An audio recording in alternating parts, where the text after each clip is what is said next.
Welcome to USMLEFasttrack.com. The section we're going to talk about today is from First Aid for the USMLE Step 1, 2013 edition.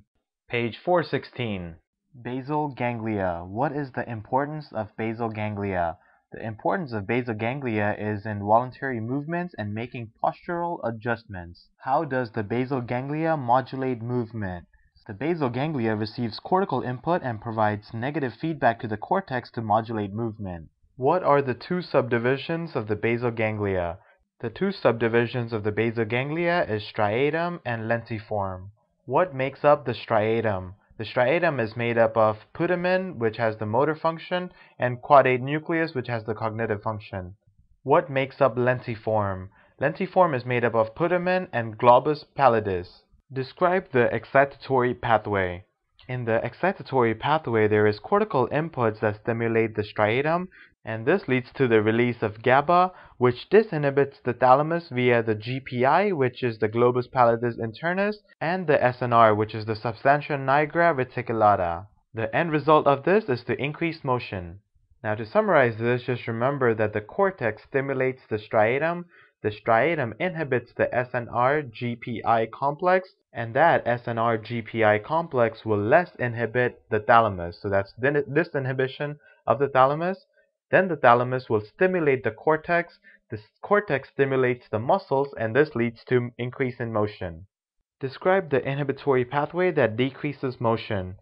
In the inhibitory pathway, there is cortical inputs that stimulate the striatum, which disinhibits the STN, which is the subthalamic nucleus, via the GPE, which is the globus pallidus externus.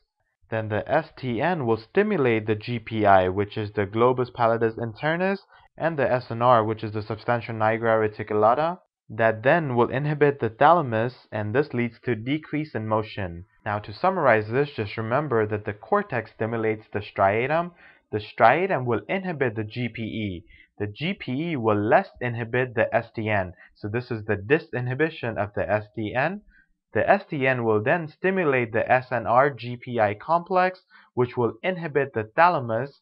The thalamus is then going to lessen the stimulation of the cortex, and then the cortex is going to lessen the stimulation on the muscles. So in this way, there will be a decrease in motion. What are the direct and the indirect pathways? The direct pathway is the excitatory pathway, and the indirect pathway is the inhibitory pathway. Describe how dopamine works to increase motion. The way dopamine works to increase motion is that dopamine binds to D1 receptors. This will stimulate the excitatory pathway. Dopamine also works on the D2 receptors, which will inhibit the inhibitory pathway. So if you're inhibiting the inhibition, this means there will be an increase in motion. Briefly summarize the picture on page 416. Now, to briefly summarize this picture, we've already talked about everything that's happening in this picture, but let's just quickly go over this. Now, you see on top here where it talks about dopamine, we've already just mentioned this. There's nothing new that they're talking about here, because D1 and D2 receptors are both activated by dopamine. D1 receptors will stimulate the excitatory pathway, and in D2, it will inhibit the inhibitory pathway. And in both cases, there will be an increase in motion. Now, moving on from that, you see that the motor cortex has an input on the striatum based on the picture, and it has this input on, in both cases, an excitatory and an inhibitory pathway.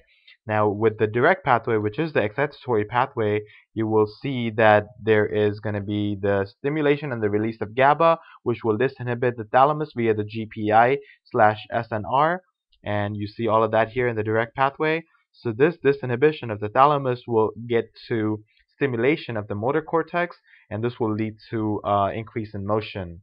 Now we'll talk about the inhibitory pathway or the indirect pathway. You also see the motor cortex will stimulate the striatum. This will disinhibit the STN, as you can see here, and this will be done via the GPE, which is the globus pallidus externus. And then you can also see here that the STN will go ahead and stimulate the SNR-GPI complex.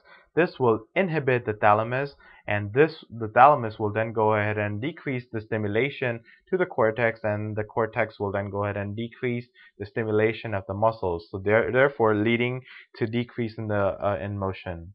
For more information on this topic, click on the link in the description section below. For a full USMLE Step 1 review, be sure to check us out at USMLEFasttrack.com, where we help you review the entire first aid for the USMLE Step 1 with high quality videos and hundreds of detailed pictures for a better understanding of the material. So to learn from the best USMLE review book, be sure to check us out at usmlefasttrack.com.